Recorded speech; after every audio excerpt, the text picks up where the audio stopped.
जब भी आप साधना करें, घर में भी करें, एक स्थान बनाएं, तो हमेशा देखें कि पूरब किधर है। पूरब में चिन्ह लगा दें, फिर उत्तर किधर है, उधर एक चिन्ह जाके लगा दें। पूर्व और उत्तर दोनों दिशाओं के बीच में जो स्थान है, जिसे हम ईशान कोण कहते हैं, उधर की ओर मुख करके हमेशा साधना करनी चाहिए, जप करना चाहिए। क्यों करना चाहिए? हमेशा कोई बात बताए, उससे सवाल जरूर पूछ लो, क्यों? वो कहते भैया उस मंदिर में नहीं जाना, कभी उस मठ में नहीं जाना। उससे पूछो क्यों? अरे वो तो बहुत खराब है। तो बताओ कैसे खराब है, क्लियर करो। क्यों जरूर आगे रखना, कैसे तो बाद में आएगा, क्यों पहले।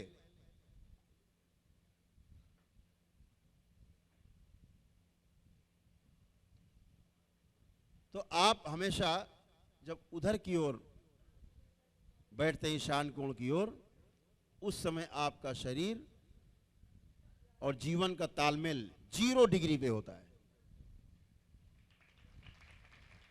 कोई भार नहीं होता। और जब भी आप लेट जाएं, दंडवत करें, सुबह प्रार्थना पूजा, तो आप उसी तरफ लंबे लंबे लेट जाते हैं, तो रीढ़ की हड्डी आपकी एकदम सीधी उसी की तरफ होती है। आपका जो आपका कहा गया ना, महापुरुष कहते हैं यत पिंडे तद ब्रह्मांडे, यही ब्रह्मांड है। दंडवत करते सबसे पहले उधर की ओर ही जाता है, ईशान कोण की ओर। लेट जाए तब भी रीढ़ की हड्डी सीधी। आप बैठे भी होते हैं तब भी आपका इशारा, जो चुंबकीय क्षेत्र है आपका 0 हो जाता है। तो हमेशा आपकी जो साधना है, ध्यान है, जप है, उस तरफ ही मुख करके ही करना चाहिए। आप एक समय बना लेने से नियम से और अच्छा होता है। जैसे दरबार में आप देखते हैं ठीक 7 बजता है, सुबह का आरती होती। सबसे पहले क्या होता है दरबार में? सबसे पहले प्रातःकाल रुद्राभिषेक समय से होता है, ब्रह्म मुहूर्त में। 3:45 बजे आपका रुद्राभिषेक शुरू हो जाता है, समय से। एक समय बंधा हुआ है। ये सूक्ष्म जगत आपकी प्रतीक्षा करता है, क्योंकि आपसे जुड़ा हुआ है। आप क्या समझ रहे हैं? आप केवल हजारों लोग यहां उपलब्ध, इतने ही लोग हैं सुन रहे हैं? यहां करोड़ों अरबों लोग हैं जो आपकी बात को सुन रहे हैं, देख रहे हैं।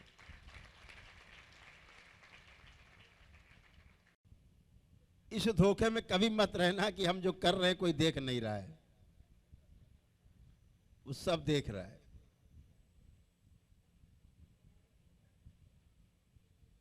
इसीलिए दरबार आपको तुरंत बता देता है, गड़बड़ करके आते हो बता देता है, तुमने ये गड़बड़ किया। आपके तो वहां गुरुजी गड़बड़ हो गई। कैसे देख? तो दरबार देख रहा है तभी तो बताया दरबार ने। दरबार कहता है गुरुजी इसने ये गड़बड़ किया है। हम कहते क्यों भाई, तुमने गड़बड़ की? हाँ गुरुजी गड़बड़ हो गई। तो आप 24 घंटे 365 दिन जब तक ये शरीर रहेगा, आप दरबार की नजर से ओझल नहीं हो सकते। हमेशा दरबार की नजर में। भोलेनाथ के, माता कामाख्या के, बाबा और माँ के सीसीटीवी ऑन है बिल्कुल, आपके साथ ही साथ रहते हैं, साथ साथ। तो हमेशा ध्यान रखो कि हम जीवन हैं, और जीवन के आधार पर जब सामने वाले से संबंध हम अपने बनाते हैं, तो उन संबंध के आधार पर सुख होता है, दोनों पक्ष सुखी होते हैं। जब हम जानते हैं कि मेरे चुटकी काटने से मुझे कष्ट होता है, तो इसके चुटकी काटने पर इसको भी कष्ट होता है। जब ये बात समझ लेते हैं तो फिर हम चुटकी नहीं काटते, फिर हम चुटकी लेते हैं, चुटकी काटते नहीं। तो इसलिए ध्यान साधना एक वो उपाय है जिस उपाय से आप भी आगे बढ़ सकते हो, आपका परिवार आगे बढ़ सकता है, आने वाली पीढ़ी भी इसे अपना के आगे बढ़ सकती है, ईश्वर की प्राप्ति हो सकती है। तो सभी लोग तैयार हो जाएं, पुणे से अपने अपने स्थान पर वर्तमान में आ जाएं। सभी को वर्तमान, जब आप ध्यान करते हैं तो वर्तमान में होते हैं। भूतकाल में जाते हैं तो भूतकाल में पीड़ा है, केवल पीड़ा, सोच सोच के उसने ये किया, उसने वो नहीं किया, हम ये कर लेते, ये नहीं कर पाए, नहीं तो तीर मार लेते, क्या बताए, बच गया, निशाना नहीं लगा। तो भूतकाल में केवल पीड़ा है। भूतकाल के बारे में सोच सोच के अंदर पीड़ा उत्पन्न होती है। और भविष्य के बारे में ज़्यादा सोचते रहते हैं तो चिंता उत्पन्न हो जाती है। तो भविष्य में क्या है, चिंता। तो चिंता करने से भी कुछ नहीं हो रहा है और भूतकाल में सोचने से भी कुछ नहीं हो रहा है। हो रहा है कुछ? नहीं हो रहा है। बचा वर्तमान। जब वर्तमान में हम रहते हैं तो वर्तमान में ही सुख है। सुख केवल वर्तमान में है। इसलिए सोचें, भाई सोचना ही है तो अच्छा अच्छा सोचा जाए। तो अभी हम आपसे चर्चा कर रहे थे कि जीवन का पहला केंद्र हमारा, जिंदा रहने का, जीने का पहला केंद्र है नाभि। हमेशा ध्यान रखो, जिंदा रहना और जीना दो अलग अलग चीजें हैं, सुनने में एक जैसी लगती हैं। जिंदा रहने का मतलब खा पी करके और स्वस्थ बने रहें, ऐसा खाएं पिए हम स्वस्थ रहें। हमारा आहार, हमारी निद्रा, हमारा भय और प्रजनन हमारा संतुलित रहे, ये शरीर के लिए। तो जिंदा रहने का मतलब शरीर की बात हम कर रहे हैं। जीने की जब बात करते हैं तो हम जीवन की बात करते हैं। हमारा जीवन, शरीर सुखी नहीं रहता है। जीवन का सुख अलग है, शरीर का सुख अलग है। जीवन का क्या, शरीर का क्या सुख है? गर्मी लग रही, थोड़ा ठंडा पंखा चल जाए, थोड़ा एसी चल जाए, ये शरीर का सुख। अभी आप जब सो जाते हैं तो ना गर्मी पता लगती ना सर्दी पता लगती है। जब आप जागते हैं तो लगता है ठंडक है या गर्मी है। तो शरीर के आधार पे आपको ठंडक और गर्मी महसूस होती है। लेकिन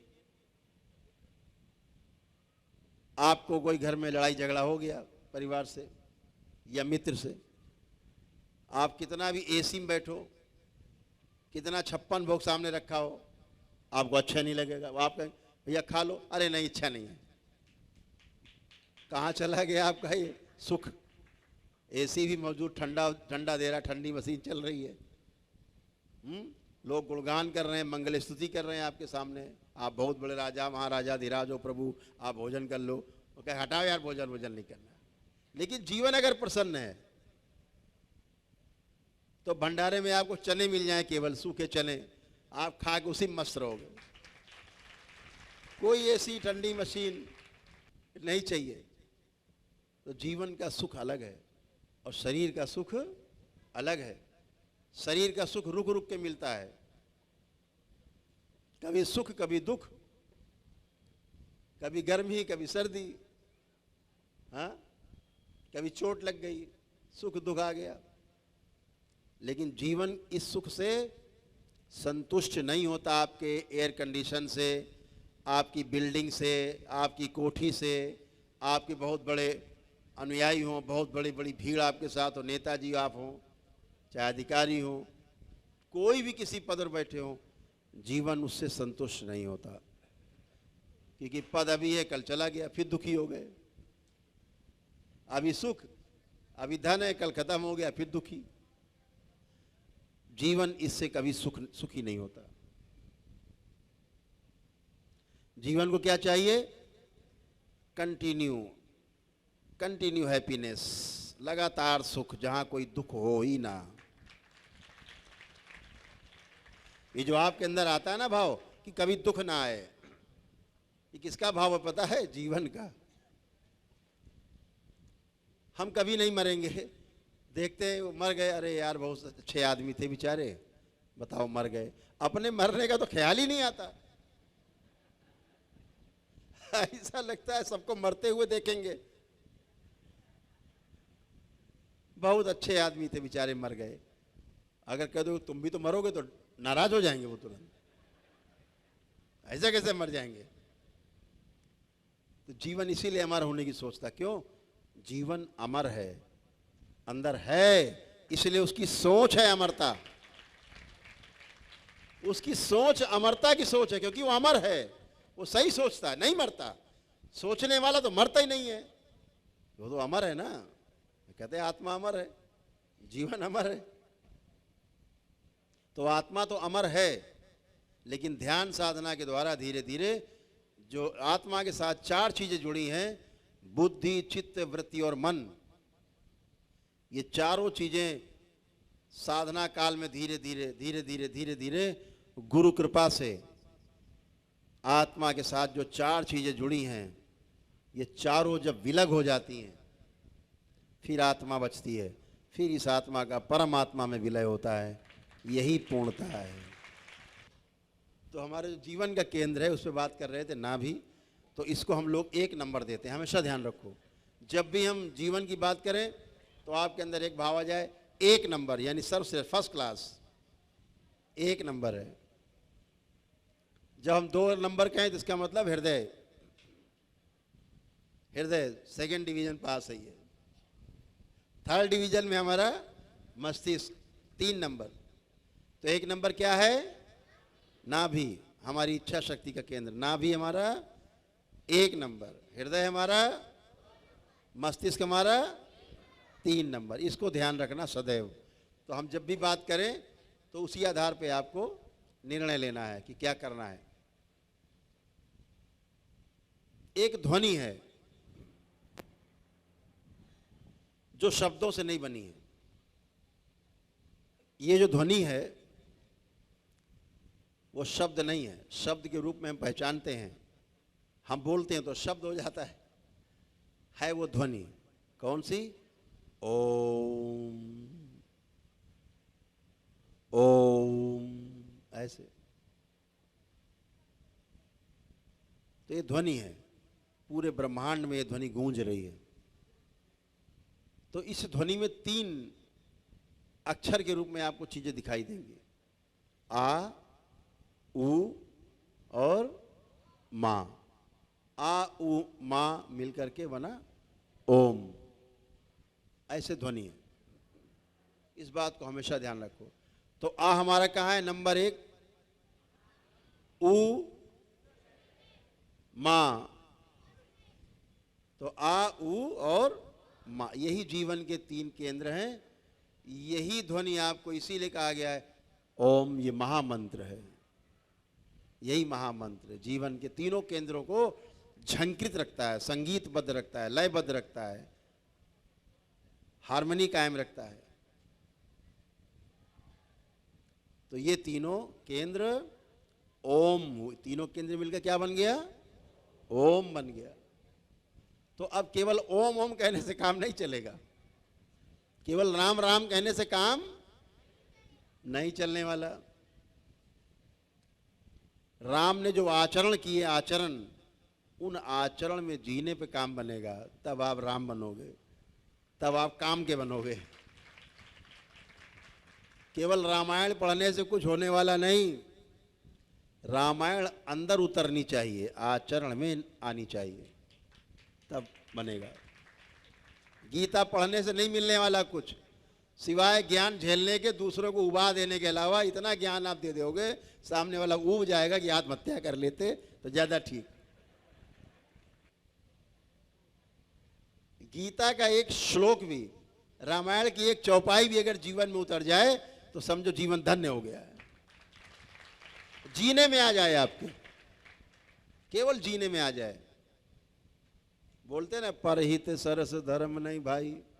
अब बताओ, यहां तो लूट मची हुई है, परहित की कौन कहे। तो एक चौपाई उतर जाए तो समझो फिर मनुष्य बन जाए आदमी।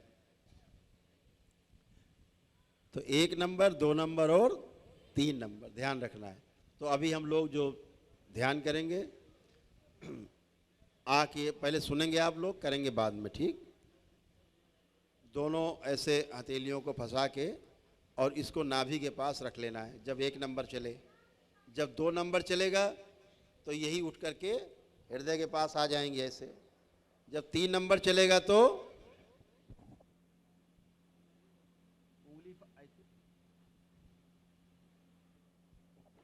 उंगली फंसी हुई है, उंगली नहीं छूटेंगी। 1 नंबर, 2 नंबर, 3 नंबर, ठीक है।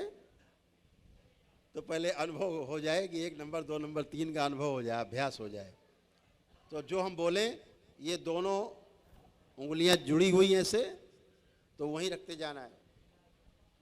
जैसे हमने बोला 1, 2, 3, बहुत सुंदर, सभी लोग जान गए। ठीक, चलिए शुरू करते हैं।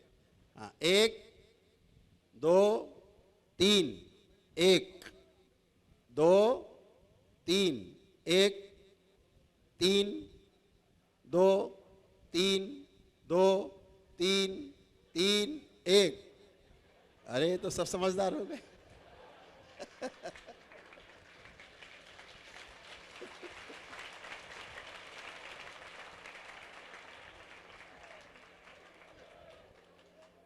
और ये पता है ये पता है ध्यान साधना क्यों कर पा रहे हो ठीक से, क्योंकि पित्तर महाराज नहीं है।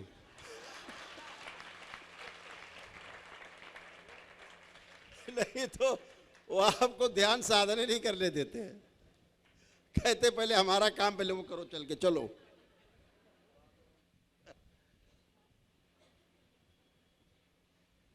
तो इसमें तो पारंगत हो गए अब 1, 2, 3 में।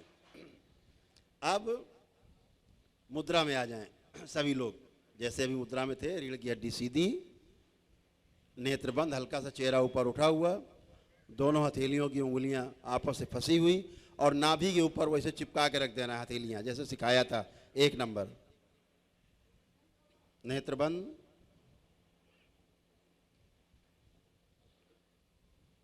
बाबा और माँ को प्रणाम करें।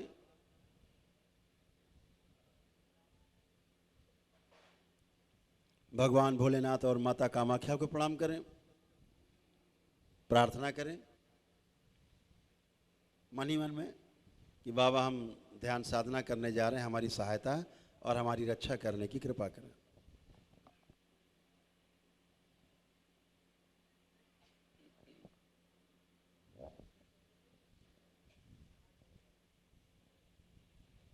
छह बार उच्चारण होगा आ का।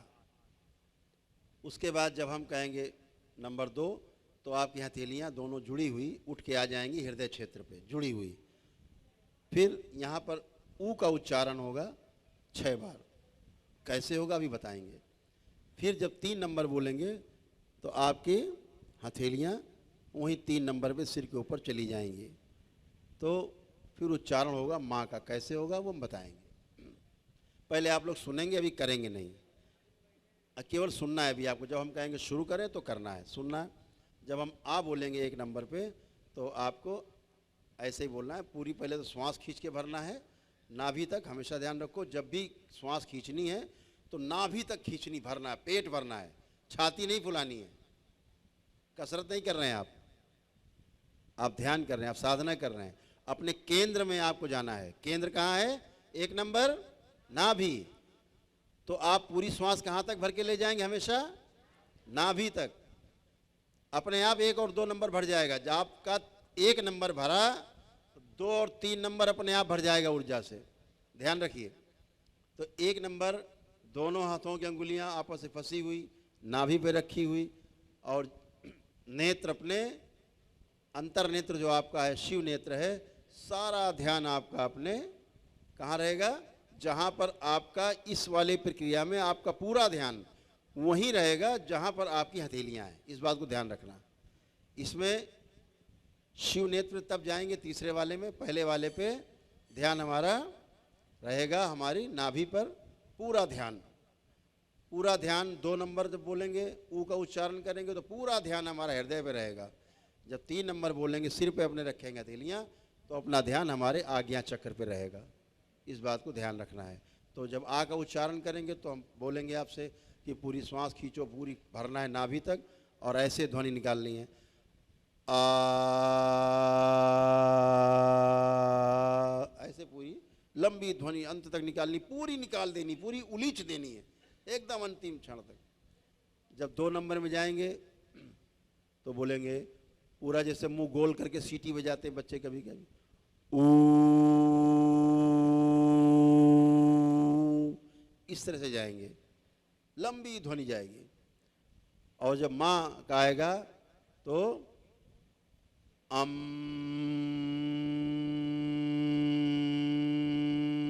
यानी नाक से ध्वनि निकलेगी। तो शुरू करते हैं, सभी लोग अपनी अपनी मुद्रा में आ जाएं, नेत्र बंद, एक गहरी श्वास खींचे नाभि तक। नंबर 1 पर आ का उच्चारण करें मेरे साथ, आ,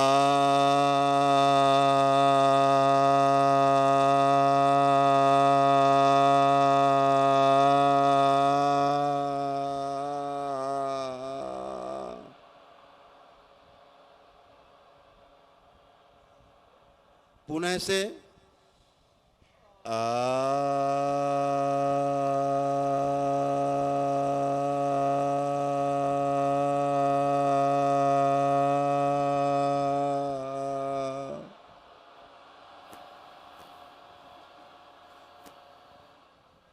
पुनः से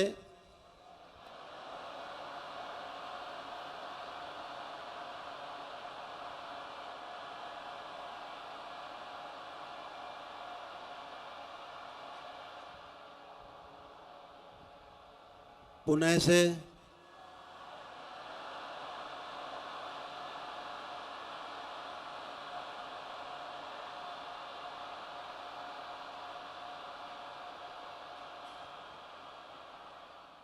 पुनः से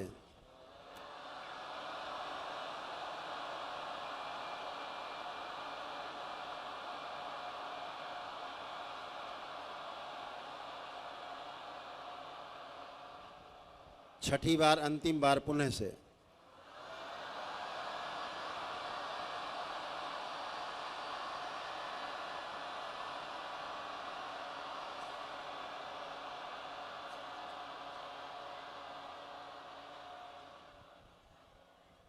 दो नंबर पे जाएं, हथेलियां आपके वक्ष स्थल पर, हृदय स्थल पर, पूरा ध्यान यहीं पर रहेगा। ऊ के उच्चारण में पूरा ध्यान यहीं बना रहेगा। उच्चारण करेंगे मेरे साथ, पूरी गहरी श्वास खींचे नाभि तक,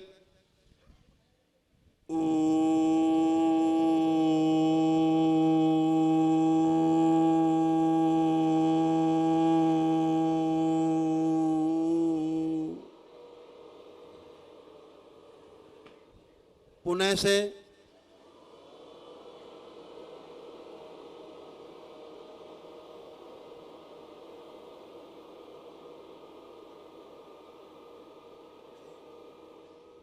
पुनः से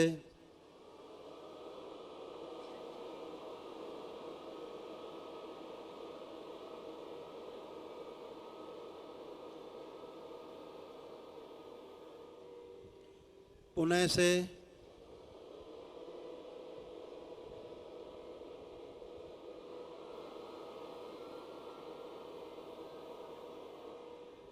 पुनः से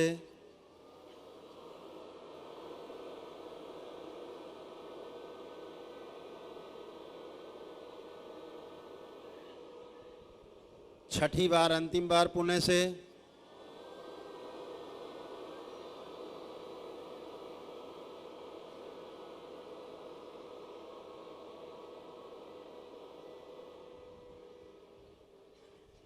तीन नंबर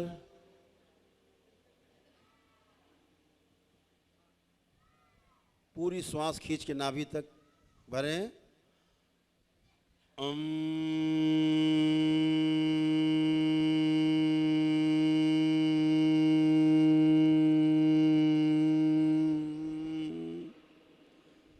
पुनः से सारा ध्यान आज्ञा चक्र पे,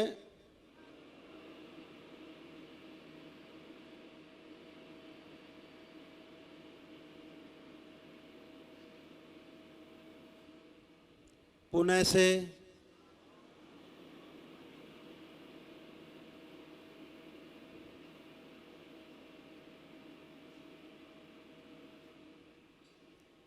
पुणे से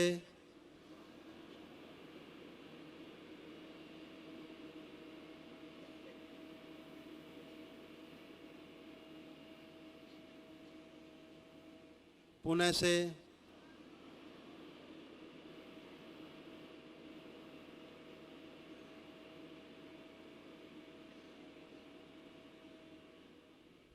पुणे से अंतिम बार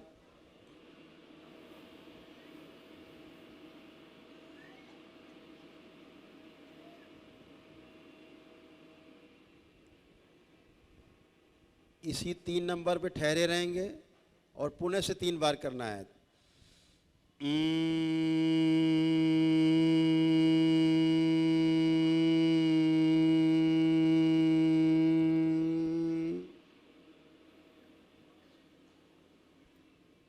पुणे से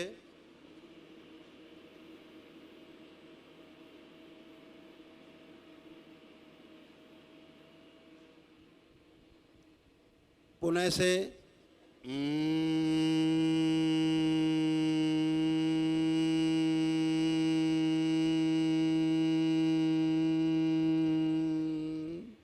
पुणे से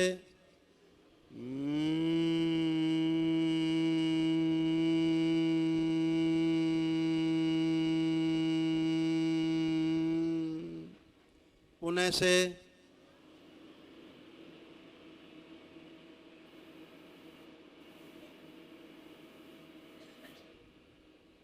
छठी बार अंतिम बार पुणे से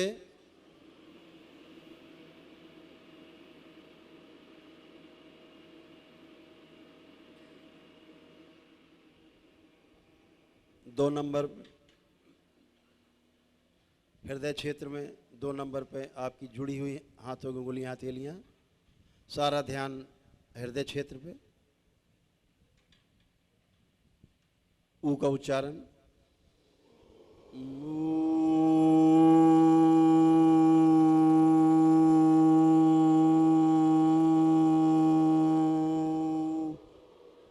पुणे से लंबी श्वास खींच के नाभि तक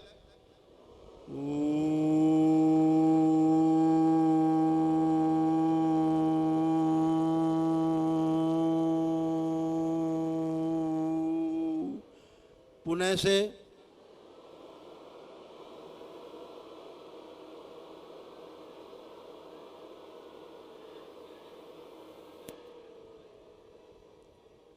पुणे से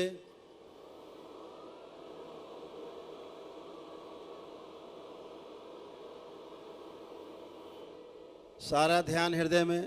पुणे से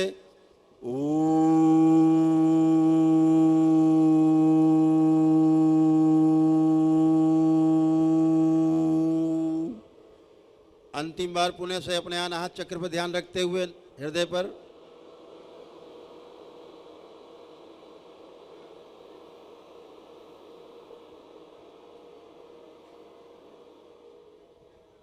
एक नंबर नाभि पर हथेलियां दोनों रखें, नेत्र बंद रखेंगे। एक गहरी श्वास अंदर खींचें।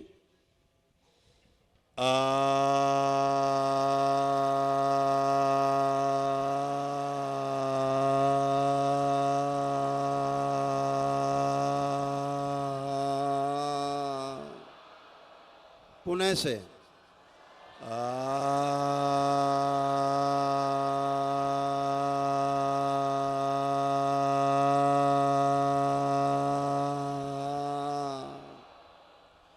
पुणे से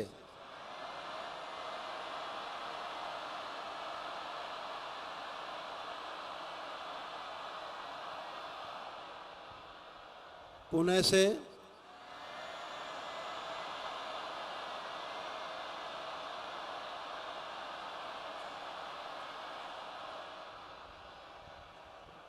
पुणे से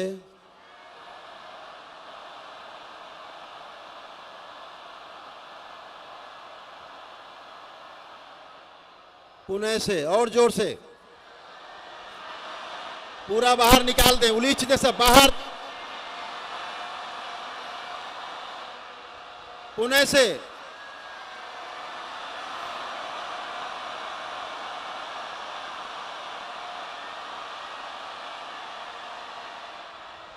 अंतिम बार पुनः से।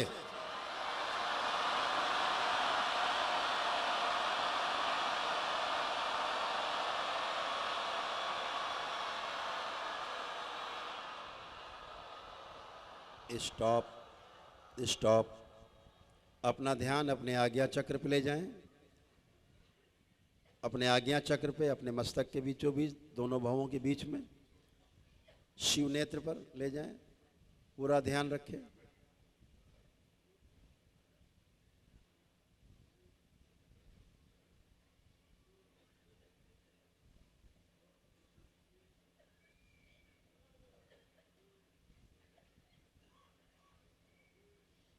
रिलैक्स। 3 बार गहरी गहरी सांस लें और छोड़ें।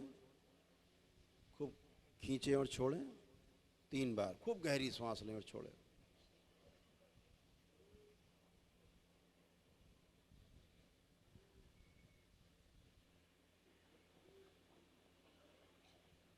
आप सामान्य रूप से सांसें लें आराम से और छोड़ें। अपना अपना ध्यान भगवान भोलेनाथ पर, शिवलिंग पर स्थिर करें। शिवलिंग पर अपना ध्यान स्थिर करें।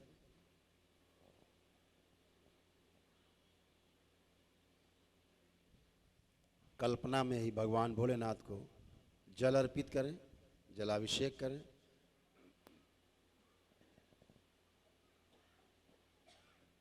खूब नहलाएं शिवलिंग को और जल अर्पित करें शिवलिंग पे और नहलाएं। अब पुष्प अर्पित करें शिवलिंग पर। कल्पनाशीलता से पुष्प अर्पित करें। ये शक्ति केवल मानव के पास है, कल्पनाशीलता की। ये कोई जीव नहीं कर सकता।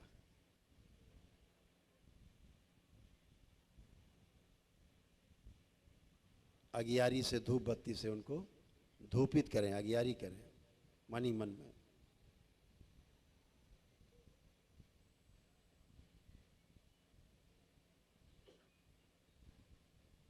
अब मन ही मन में दंडवत करें शिवलिंग के समक्ष लेट के।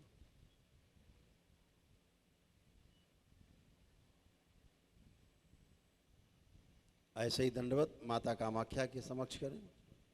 जैसे आप दरबार में जाते हैं, मंदिर है या यहाँ मंदिर है, जैसे कि आप वहाँ पहुँच गए, दंडवत कर रहे हैं माँ के समक्ष लेटकर। माता कामाख्या को दंडवत करें। एक बार पुनः से बाबा को दंडवत करें, बाबा के दरबार में। धन्यवाद, बारंबार धन्यवाद करें बाबा को। पुनः से माँ के दरबार में जाएं और गुरु माता को दंडवत करें।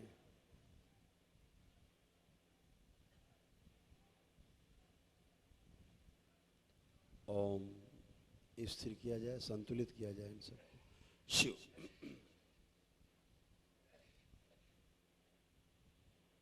दोनों हथेलियां पुनः से आसमान के ऊपर उठाएं।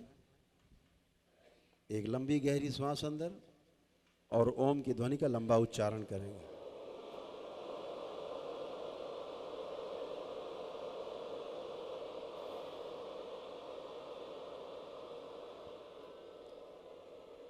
तीन बार करें।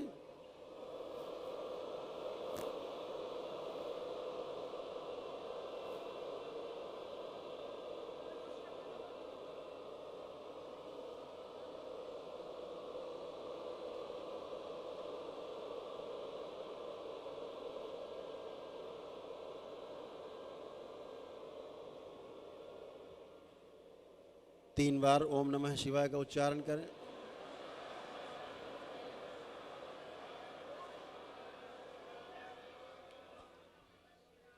तीन बार तालियां बजाएं। हथेलियां जांघों पे, 3 थपकी आपस में रगड़ें, दोनों हथेली नेत्रों पे। 3 बार करके धीरे धीरे अपने अपने नेत्र हथेली रखे रखे धीरे धीरे खोलेंगे। बहुत धीरे धीरे, वेरी स्लोली, धीरे धीरे।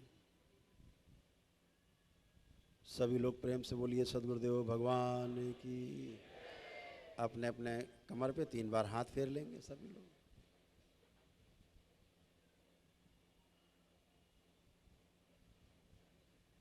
ये दरबार की विधि है, एक क्रिया है ये। इस क्रिया का नाम है ब्रह्म विराट क्रिया।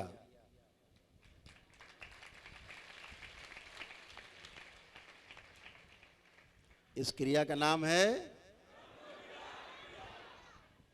तो ब्रह्म विराट क्रिया प्रतिदिन करने से बच्चे से लेकर के बुजुर्ग तक, रोगी निरोगी सब कर सकते हैं। बोलिए सद्गुरुदेव भगवान की। ये करने से होगा क्या? ये तो पहली क्रिया है, ब्रह्म विराट क्रिया है, पहली क्रिया है, एक फेस है जो प्रतिदिन आपको करने चाहिए। जब आप समूह में साधना करते हो, पता है आपको, जैसे आप इतने समूह में बैठे हैं, आप साधना कर रहे हो, इससे क्या हो रहा है पता है? जिसमें ऊर्जा कम या ज़्यादा है, जिसका जीवन कम समझदार या ज़्यादा समझदार है, सब सामान्य हो जाते हैं। जो ऊपर है मजबूत, सबको ऊपर खींच लेता है और सबकी साधना हो पाती है एक साथ। घर में वो साधना नहीं हो पाती जो समूह में बैठ करके साधना होती। इसीलिए गुरुकुल बने, इसीलिए तमाम आश्रम बने कि आप वहाँ पहुँच करके और क्रियाओं में भाग लें। इस क्रिया को करने से जो पहला लाभ होता है, आपके जो जीवन के 3 केंद्र हैं संतुलित हो जाते हैं, आपका संकल्प बहुत मजबूत हो जाता है।